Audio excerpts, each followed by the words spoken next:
Good morning, good afternoon, everyone. Thank you for inviting me to this conference to share with you my presentation looking at commercial determinants of health in small island developing states. We're going to be looking at warning labels and sugar taxes, in particular in the Caribbean. But first, let me give you an introduction. We are going to be talking about a little bit about small island states, where they are and what are their peculiar vulnerabilities, and then talking about the response in the Caribbean with the non-communicable disease policy, which of course would include the commercial determinants of health, and then give the two examples of front of package labels and taxes on sugar sweetened beverages. The learning objective is to better understand factors influencing the commercial determinants of food policy in small island developing states. So, small island developing states. Yes, here we are. There are 58 small island developing states scattered throughout the world, most clustered in the Caribbean, where I'm speaking to you from, Jamaica, and in the Pacific. And then there are some other states in the Atlantic, Indian Ocean, Mediterranean, and South China Sea. 9 of these states.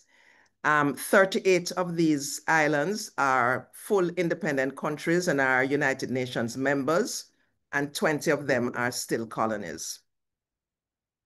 So small island states share peculiar vulnerabilities. They are small size, and especially in the Pacific, very dispersed and geographically remote. Climate change poses both economic and existential threats to SIDS, although with 1% of Earth's population, we have contributed almost nothing to climate change, but we are feeling the impact through sea level rise, salinization of our fresh water, and of course, hurricanes, which get stronger and stronger each year, and we have more and more of them, and they intensify more quickly. And of course, the ever-present earthquake risk. So yes, the environment is fragile.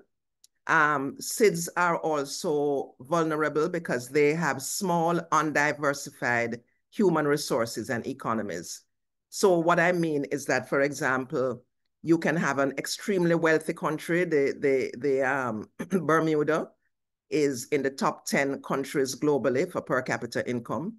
But because of their size, there are a lot of medical specializations that are not available on island because there's just not enough population to generate enough work to keep such a super specialist occupied.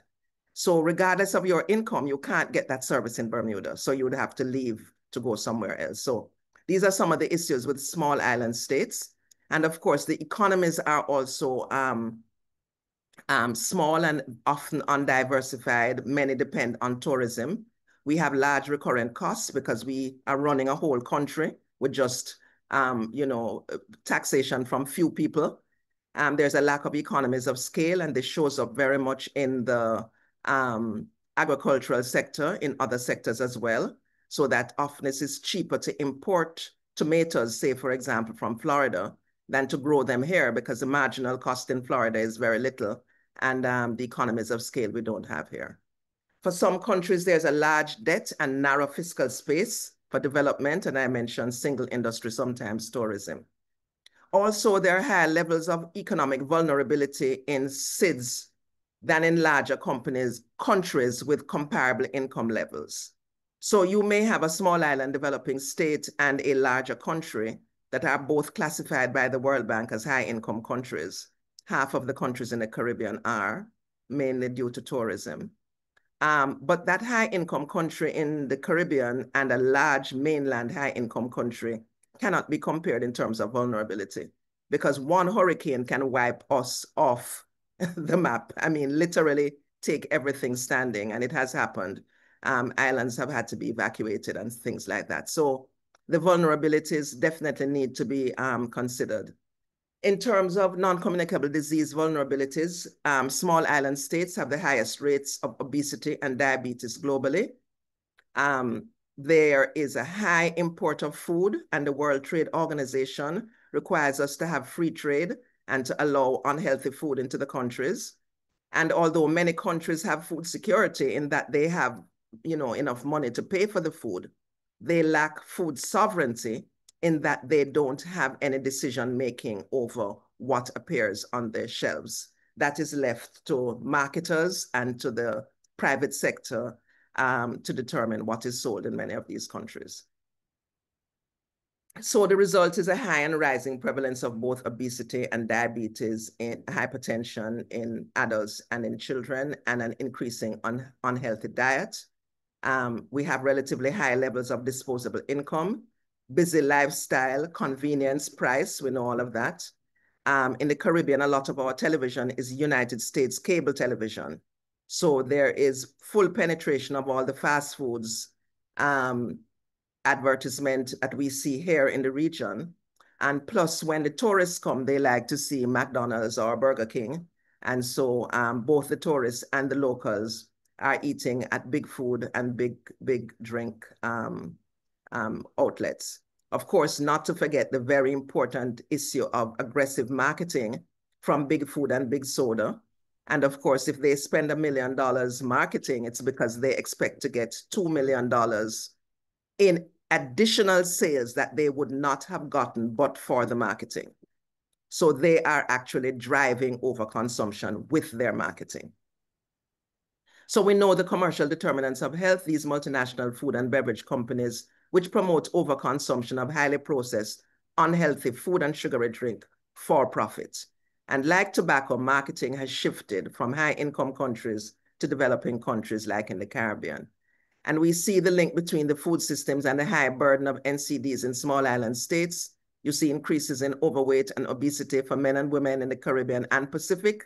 And then you see a sort of mirror image in terms of the amount of food that is imported. So on average, the Caribbean is importing 65% of what it eats. And in some countries, it's up to 95%. The result, of course, is that obesity in children has dramatically increased in small island states. The green leading the way is the Pacific, followed closely by the Caribbean in blue.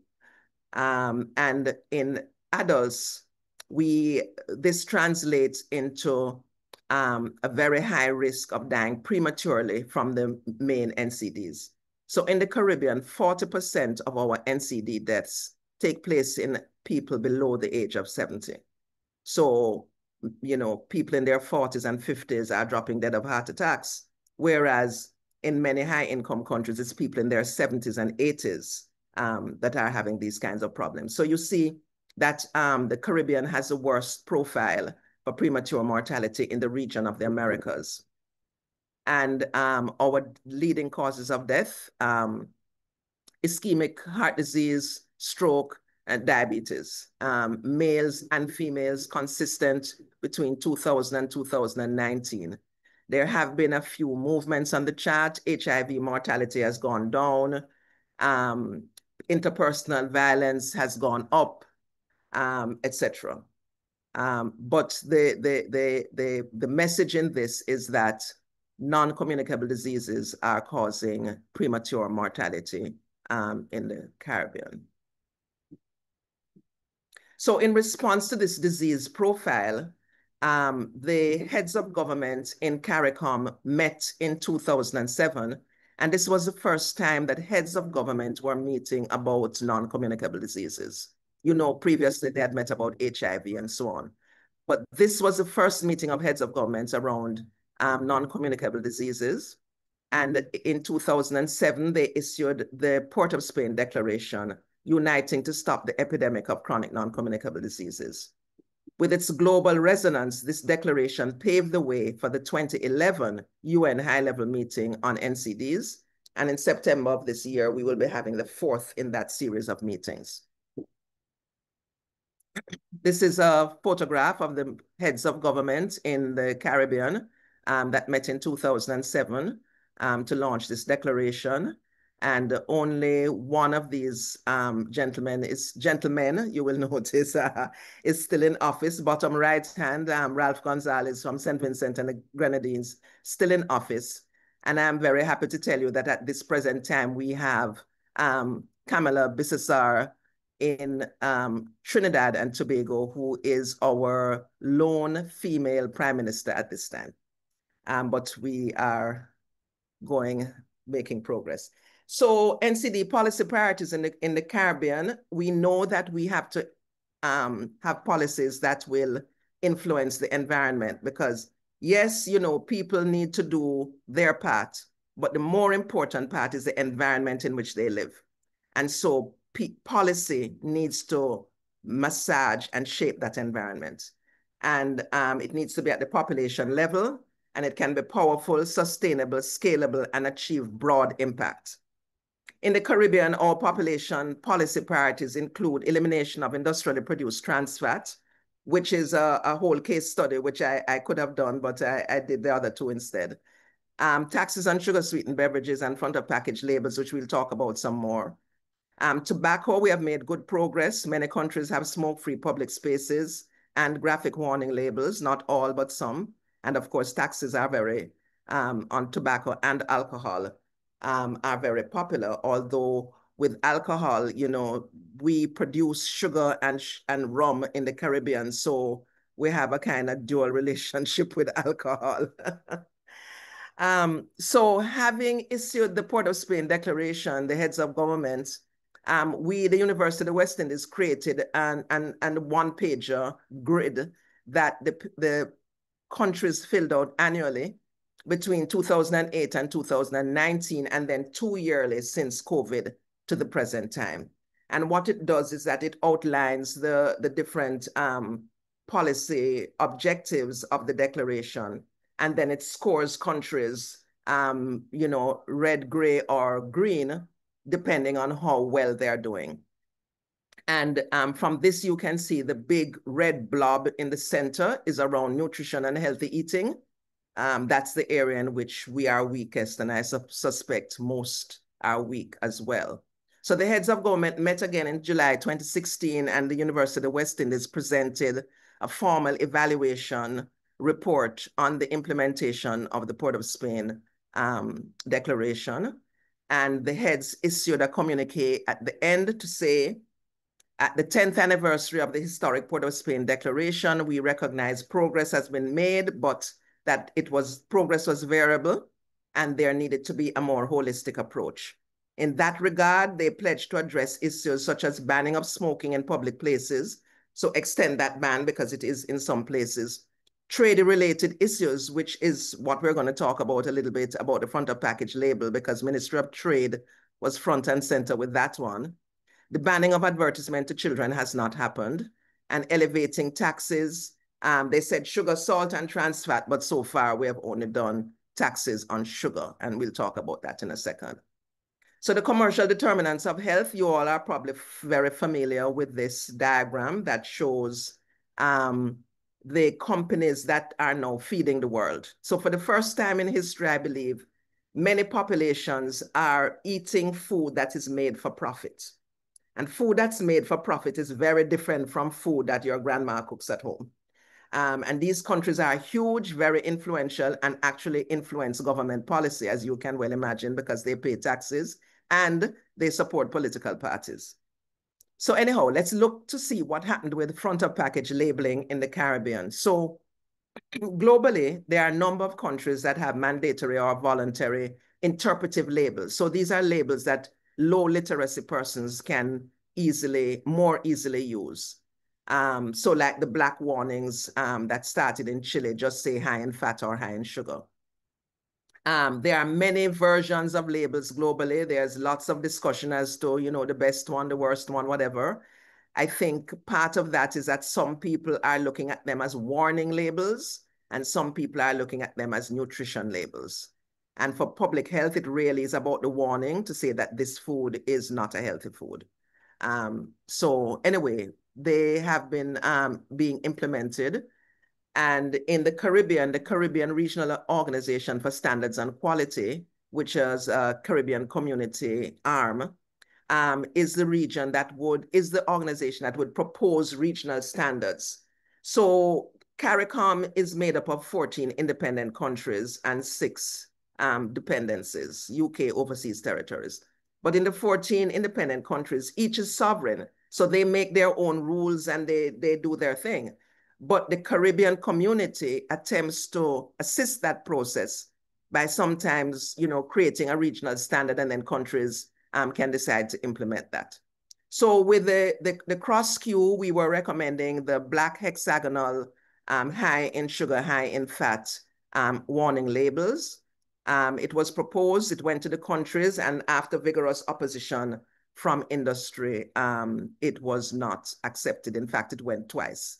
So these are just examples of the labels, and this is some of the contradicting, so to speak, views. So on the left, you have a paper that was done by PAHO and the University of Technology, where as a warning label, they tested and found that the black hexagon performed the best as a warning label. The Jamaica Manufacturers and Exporters Association was very concerned about implementing front of pack labeling. And the label that they wanted was more of a nutrition label, which of course had a lot of information and would confuse people, which obviously is part of the objective of the whole thing. The Healthy Caribbean Coalition is a very prominent civil society umbrella organization in the Caribbean. It has over 100 organizations that are members, and its members would be things like the Belize Cancer Society or the Barbados Diabetes Association, all the associations in the countries of the Caribbean that are disease-related. They all are members of the Healthy Caribbean Coalition. And that coalition is able to do advocacy training and to get grants and so on. And recently, we just finished a grant from Resolve to Save Lives. That's Bloomberg money, where they were looking at trans fats in the Caribbean and how to advance that process.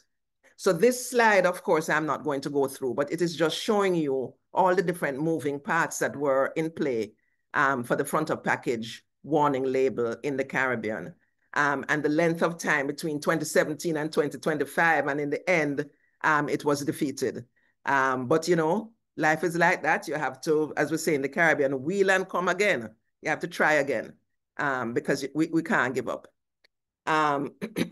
So as I said, we failed to secure enough votes, but the issue is not dead. And just last month, you can see on the right, there was a webinar in the Caribbean with PAHO and also Dr. Simone Baquera from Mexico, who is the incoming, the president of the World Obesity and has many other hats, and Caribbean experts talking about front of package warning labels and, trying to keep it going. I must say, though, that because 60 to 80% of our foods are imported, and the logistics of applying these labels would be difficult, let's be honest. In a country like Chile, where they are putting on labels on domestically produced packaged foods, then the government puts in a law, and 6 months later, they print the label with that particular label on it, tag on it. Here, we would have to print stickers and stick onto the tins. And the question is, who is going to stick? Who would know what to stick, and who is going to validate what has been sticked? And who is going to pay the price? So there are some logistical difficulties in countries that import so much of their food. Okay, so let's talk about the sugar tax now. So sugar, as we know, is a major contributor to obesity and resulting premature mortality and morbidity. And in the Caribbean, we used to grow sugarcane, was one of our main exports. So we have very sweet tooths in the Caribbean. This is a graph of the different food groups by age group. So on the x-axis is your age, and on the y-axis is your food consumption in grams per day. And this is the global picture, and the arrow points to sugar in dark red. And you can see that at age 10 is when you have probably the maximum consumption of sugar, and the other nutrients are there. So this is the global picture, and this is the picture in the Caribbean. So as you can see, sugar consumption is literally off the charts. And when you compare this consumption with the global pattern, you can see immediately why there's so much obesity in the Caribbean. Because in fact, all the food groups have expanded. It's just that sugar has expanded so dramatically. So that's the problem that we have. So in response, in Barbados in 2015, the government implemented a 10% tax on sugar-sweetened beverages, and 6% of that tax was passed on to consumers.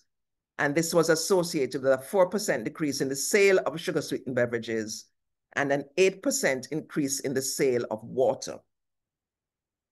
This was very similar to the impact in Mexico, where they, however, passed through the entire 10% to their consumers and had a 6% decrease in the sale of SSBs. In 2022, the tax was raised to 20%, and that is currently being evaluated. But from early results, what has happened is that COVID changed so many of our parameters of life, including where you spend time during the day and how you eat. And in reality, consumption of sugar-sweetened beverages increased globally during the epidemic. So, you know, the environment is not really conducive to some of our messages. So this is just a graph to show you that it was, in fact, the sugar-sweetened beverages, the sodas, and the sweetened juices that had the big difference in price on the shelf. And those are the two juices beside each other with the different prices. In Mexico, it's interesting that the sodas increased more than the tax, which means that the shopkeepers were doing profit taking. And in Barbados, the price increase before the tax was actually implemented. So again, profit taking by private industry. And differences in the percentage of taxes passed on to the consumer. So in other countries in the Caribbean, in Barbados and Dominica, we had the taxes. Bermuda and St. Vincent and the Grenadines taxed sugar itself. In Trinidad and Tobago, there was a ban on sugar-sweetened beverages in all government schools. And in Jamaica, there was an ad campaign and there is a school nutrition policy. We also have continued to do public education. So this is one of the displays that we often use, especially in schools. And people are most shocked by the fruit punch in the middle of the diagram because people think that fruit, you know, it's healthy. And then they see the amount of sugar that's in that small package. And then they are shocked. Yeah, there's sugar everywhere. This is the Jamaica, it's called Are You Drinking Yourself Sick campaign. And that's a YouTube link, so you can watch it later. In Bermuda, they increased sugar taxes by 75%. No, that is impressive. That is impressive. But, you know, Bermuda is a very high income country. So, you know, their population can work with that. But the impact was that the consumption of one or more drinks per day declined from 50% to 42%, and especially in men from 59% to 36%. There's more sugar-free options on the market. The public is talking about it more, and it has generated a lot of money for the Bermudan government. So this is one thing that we always lead with when we are going to, you know, like a cabinet meeting or something, to convince the Minister of Finance that this is a good thing. So in summary, small island developing states have unique vulnerabilities, including high dependence on imported unhealthy foods. The results are the highest rates of obesity and diabetes globally and high rates of premature NCD mortality. In the English-speaking Caribbean, NCD policy initiatives are framed by the 2007 CARICOM Heads of Government Port of Spain Declaration, uniting to stop the epidemic of NCDs. For front of package labeling, the black hexagon failed to secure enough votes needed after vigorous opposition from industry and logistical issues as well. However, the efforts continue. Taxes on sugar-sweetened beverages, on sugar, bans on sales and advertisements have been used to reduce sugar consumption. And initially it was working, but then COVID-19 changed the playing field. So we will have to do further research to see where we are with that. A few other resources. These are two dedicated journals from the PAHO Revista. The first one was around the investigation of the Port of Spain evaluation. And the second one was a follow-up follow-up research project called Improving Household Nutrition Security and Public Health in CARICOM. And we also had a number of publications coming out of that initiative. And then there is this YouTube video that you can watch about the University of the West Indies NCD interventions in a number of areas. So thank you very much. Let me leave you with the beautiful faces of our Caribbean children. Thank you.